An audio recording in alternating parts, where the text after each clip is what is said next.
মৰমৰ ছাত্ৰ ছাত্ৰীসকল, আজি আমি আসাম জাতীয় বিদ্যালয়ৰ ক্লাছ 8ৰ ইংলিছ লেসন 14 লেইজাৰ কবিতাটোৰ সম্পূৰ্ণ প্ৰশ্ন উত্তৰবিলাক সমাধান কৰিম।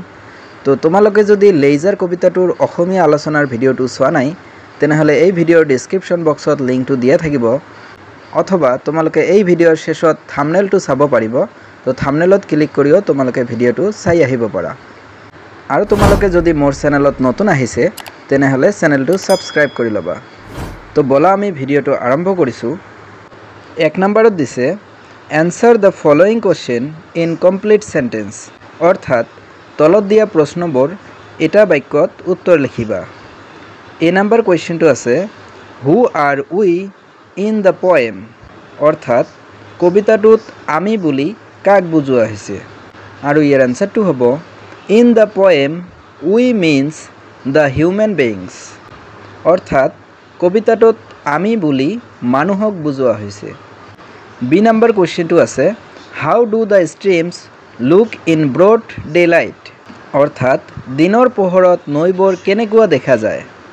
আৰু ইয়াৰ এনসাৰটো হ'ব the streams look like skies at night which are full of stars, অৰ্থাৎ দিনৰ পোহৰত নৈবোৰ ৰাতি আকাশৰ দৰে দেখা যায় যিবোৰ তৰাৰে ভৰি থাকে। চি নম্বৰ কুৱেশ্যনটো কৈছে what does ledger mean in the poem, অৰ্থাৎ কবিতাটোত অৱসৰৰ অৰ্থ কি বুজোৱা হৈছে।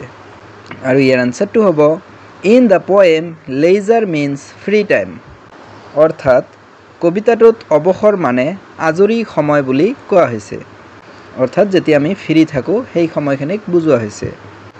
এতিয়া আমি 2 নম্বৰ কুৱেশ্যনটোলৈকে আহিছোঁ। তো 2 নম্বৰত কৈছে give brief answer to the following question, অৰ্থাৎ তলত দিয়া প্ৰশ্নবোৰৰ চমুকৈ উত্তৰ লিখিবা।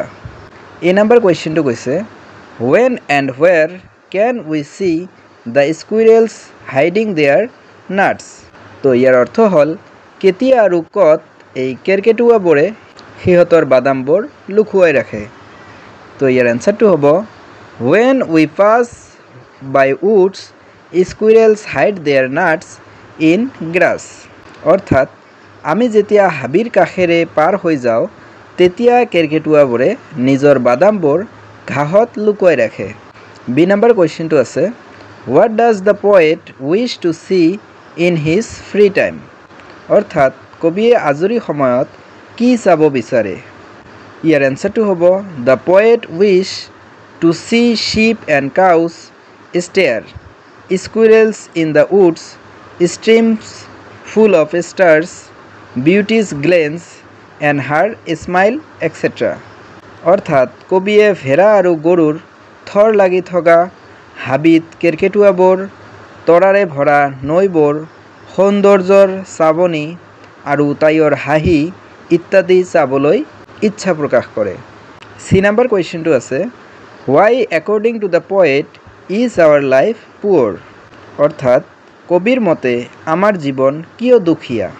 ইয়াৰ এনসাৰটো হ'ব according to the poet our life is poor because it is filled with constant worries stress and a lack of time to appreciate the simple beauties of nature and the world around us, অৰ্থাৎ কবিৰ মতে আমাৰ জীৱনটো দৰিদ্ৰ কাৰণ ইয়াত অহৰহ চিন্তা, মানসিক চাপ আৰু প্ৰাকৃতিৰ সহজ সৌন্দৰ্য আৰু আমাৰ চৌপাশৰ জগতখনৰ শলাগ ল'বলৈ সময়ৰ অভাৱ, সেইকাৰণে কবিয়ে আমাৰ জীৱনটো দুখীয়া বুলি কৈছে।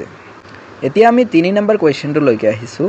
তো 3 নম্বৰত কৈছে find the words from the poem that rhyme with the following, অৰ্থাৎ তলত দিয়া শব্দবোৰ কবিতাৰ পৰা ইহঁতৰ ৰাইমিং ৱাৰ্ডবোৰ উলিয়াব লাগে। তো ইয়াত দি আছে কেয়াৰ, গ্লেন্স, কেন, পাছ, বোছ, ডে লাইট। তো এইকেইটা শব্দৰ ৰাইমিং ৱাৰ্ড হ'ব কেয়াৰৰ ৰাইমিং ৱাৰ্ড হ'ব ষ্টেয়াৰ, গ্লেন্সৰ ৰাইমিং ৱাৰ্ড হ'ব ডেন্স, কেনৰ ৰাইমিং ৱাৰ্ড হ'ব বিগান, পাছৰ ৰাইমিং ৱাৰ্ড হ'ব গ্ৰাছ, বোছ ইয়াৰ ৰাইমিং ৱাৰ্ড হ'ব কাউচ, ডে লাইটৰ ৰাইমিং ৱাৰ্ড হ'ব নাইট।